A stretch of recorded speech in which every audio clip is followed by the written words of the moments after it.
All right, hey guys, Mike Killimett here, sitting here with Linda Lampasso, and we're going to go over a few things to help new agents get going and what they can do in the house to maybe overcome some of the objections. Linda, been in business with Linda and Harold for probably over 4 years now together, and she's probably the best that we have at overcoming the objection before it comes up. You will see. I know a lot of agents I want to think about it. And I remember when I was new, I always hated the experienced agent go, I don't get that anymore. And Linda's probably doesn't get it anymore. You probably don't get it anymore. Just simply the way she goes about it. So the first question, Linda, I have is the client worksheet that we have for a lot of our agents to kind of give them I want to say a background, but like a structure inside the home. How important do you think that is for them to use it? And what are the main points that you use it to overcome the objections before they come up? Yeah, I think, Mike, using the financial inventory sheet it's like the most important part of the in-home process. I mean, if you don't walk in the door with that sheet, I think you're setting yourself up, maybe not for failure, but maybe to not be as successful as you could be. So I've said this a lot. If somebody, whether you're brand new in the industry or you've been doing this for 5 years, if you're not using it, it's only going to take you to the next level of your business. So, and then as far as asking the questions, and what specifically am I asking to overcome objections, it's really the entire inventory sheet. It's every section of that sheet is overcoming different objections as we move through it.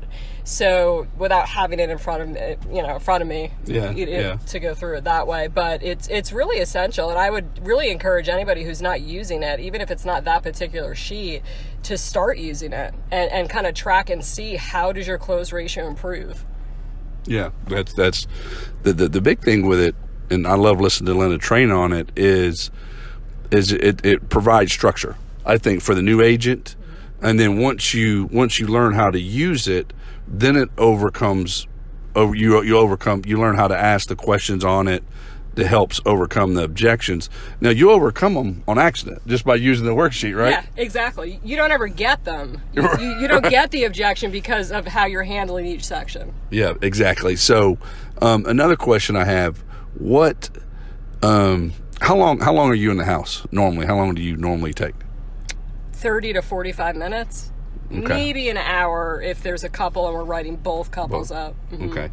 Yeah, that's I see that a lot when I interview a lot of the top producers.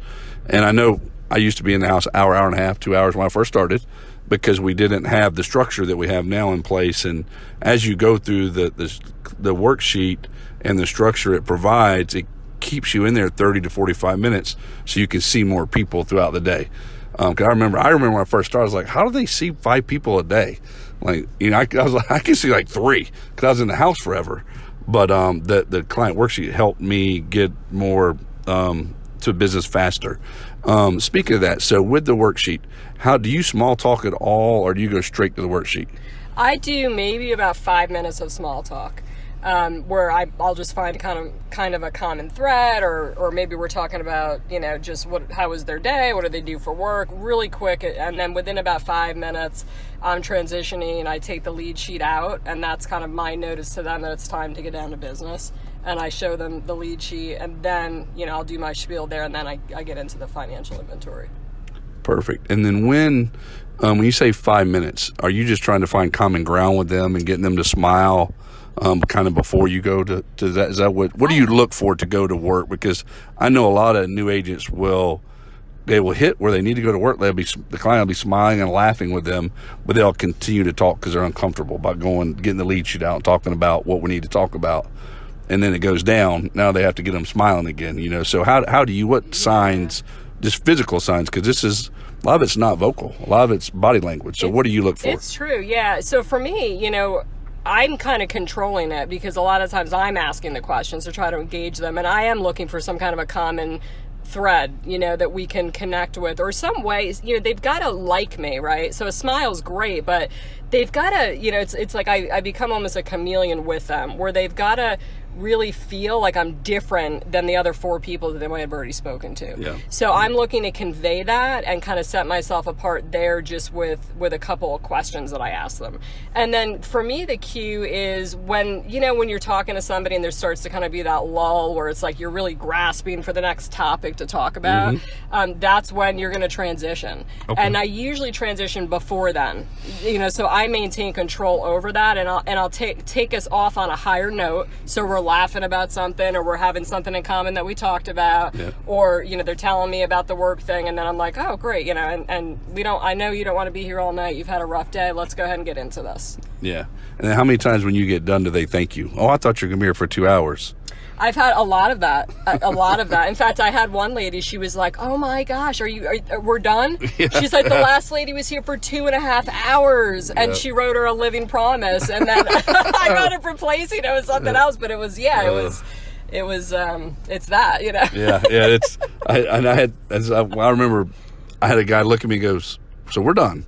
I go, oh yeah, I'm packing my stuff up, I'm done. And he goes, thank you. Yeah. He goes, I thought you were going to be here for 2 hours. I hated even to have you come over. And I think that's a lot of times on our phone script, we tell them, hey, listen, it's going to take 10 to 15 minutes.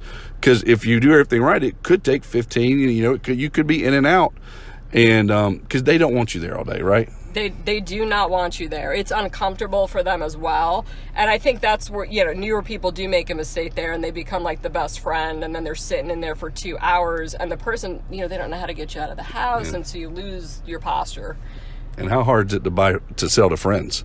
No one, my friend, friends. Right. So if I get a referral from like a friend, or I have a friend, I'm like, I will do it because I'm the professional, but I know it's not a one sit close typically. Yeah. I know they're going to take a few more times to sit with. So I would rather work a lead any day than a friend. Yeah. Really. So on that topic, really, so we just kind of hit on it, is you don't want to make friends even with the leads. No. Because I think a lot of agents will do that. You'll get to that friend zone, and now they feel comfortable going, hey, I want to think about it. I'm comfortable with Linda. I'd love to see you next week. And I think in 7.5 years, I went back to like 3 houses. Like exactly. I can remember when I was doing, I was like, oh, they love me. They're like, yeah, they give you a check. They didn't love you. And I'm like, no, really, they love me. And I'm like 3 people in 7.5 years love me. Yeah. They didn't give me a check. So I think that's real important. And Linda said earlier, 5 minutes of small talk, they do have to like you. Mm-hmm. They have to like you because they're going to like you, trust you, and then they're going to buy from you. But you don't have to be best friends, till they give you a check. Now, I did a lot more small talk after we were done. Yeah. Do you do that? Because you're also, I wanted to hit on this too, you're one of the best annuity writers I have too. And I know the worksheet, it does that, but how do you transition that? Because I've had a lot of agents ask, hey, Mike, how do I transition? I want to sell more annuities and IULs and stuff, but I don't know how to. We talk about not tidal wave selling, and I know you don't, but how do you transition to asking that question that's on the worksheet, or do you say something different, or how do you get the more annuity? Because you do. Per application, probably more annuities than anybody I have in my group. Yeah. So for me, it's asking the question every single time. Do you have anything that acts like life insurance? Do you have any old IRA, 401, CDs, big savings accounts, annuities, anything that we might be able to reallocate towards your final expense or mortgage protection picture? So I say it that way because I want them to give me the information.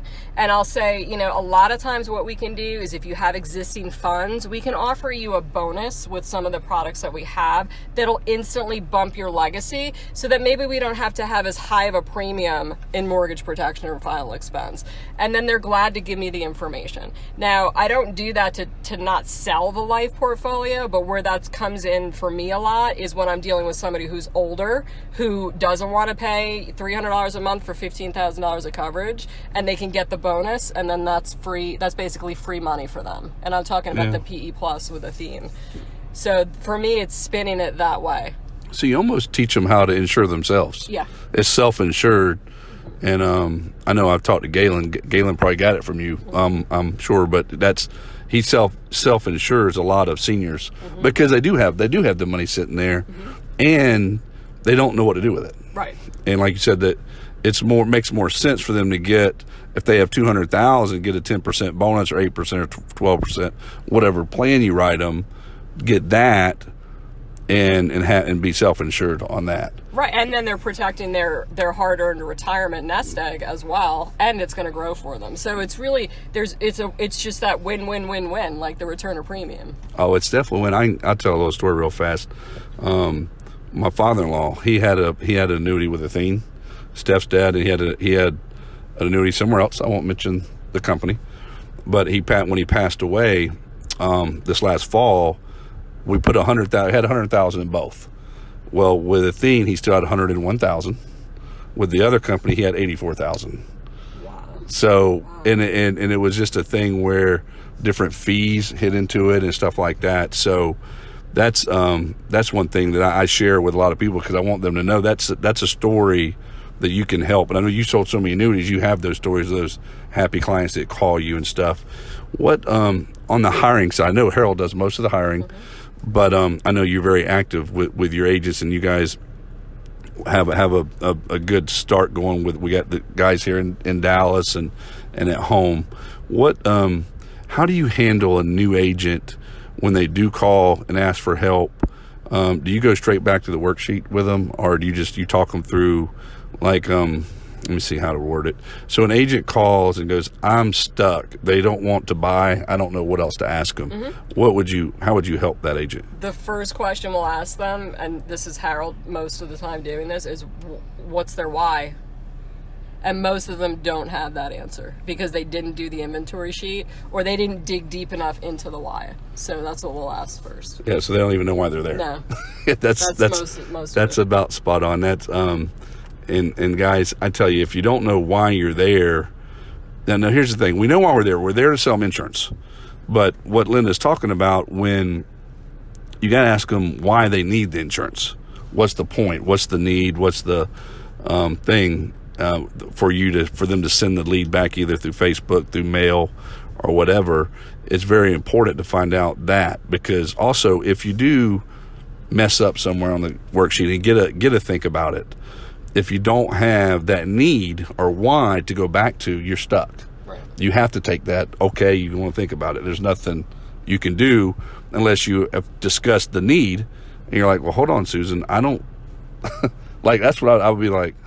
I would look confused on it when they would ask. So that's a good question for all the newer agents, I think, is to make sure to find the need. Mm-hmm. Right, and the why you're sitting in their living room or kitchen at 7:00 on Tuesday night. Yep. How do you, since we're talking about it, let's wrap with this. I think this will be on the client worksheet. How do you go about finding that need? I know you don't have it in front of you, but I've got it blueprint in my head. No, I mean, it's so the biggest part about creating the need is breaking down their monthly income. So that's why it's really important before you even start the sheet to explain that you work with all these different companies and that you handle mortgage protection, life, final expense, because you want them to feel comfortable giving you information and asking them permission, saying, look, I'm going to ask you guys a couple of questions, right, to make sure. And then when you have that permission, they're going to give you their monthly income. So I use the monthly income. That's the biggest indication for me of where does the why fall. Do we need it for the husband? Do we need it for both? Are they equal? And we talk about that. And it's their unique situation. How is it for you guys?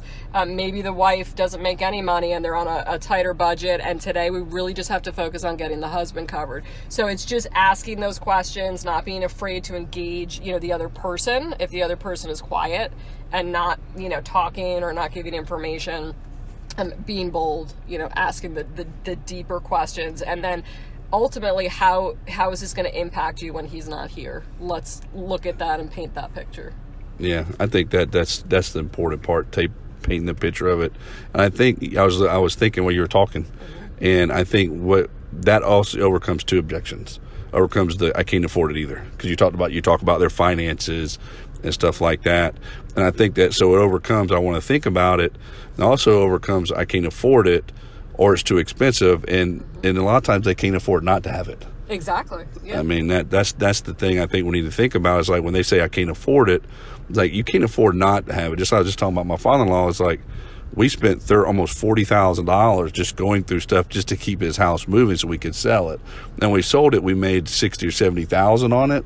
But if we would never have had, if I didn't have the 30,000, 40,000 to keep it up, I mean, paying the mortgage, I had to pay all that. I think you need to think about that, because I don't think the client definitely hasn't thought about it. They know there's a need there, so they sent us the form, but they haven't thought about what's really going to happen. And I've for the first time I dealt with that through death, and dealt with having to keep it going. So I know it's real. And I think, guys, if one more thing, Linda, what would you? Then we'll wrap up. But what would you tell a new agent, that's struggling? What would, because we've been doing this for a long time together, and you're probably you are one of the top salespeople I've had year in and year out in my agency and all in Family First Life. So, but it wasn't always easy for us. I remember when we first started, so how would you tell them, listen, just hang in there. What do they need to do to continue to learn and get better? What would be the best one tip you would say, hey, do this. I think if you do this will, if you continue to do this, it'll get you over the hump. One thing, that's a challenge. You can do more than one. I would say for sure being in touch with your mentor, like calling in home and calling after every single appointment to know what you did good and what you need to work on. That would be like top. Yeah. I think. And then the other thing is tapping into, we have a tremendous amount of training here, which can be a little bit confusing, I think. Yeah. So really fine tuning, like tapping into a phone script that resonates for you, hopefully the in-home, listening to that, over and over, like, Silvana, all she does, she listens to that in the car over and over and over. And she's been doing this for 3 years, right? She's still getting better. Yeah. So never think that you're at the top of your game. I mean, we're all still growing. Yeah. Perfect. Well, thank you for everything you and Harold do for our agency and the Family First Life. I appreciate you so much. Thank you, Lynn. Thank you. Bye, guys.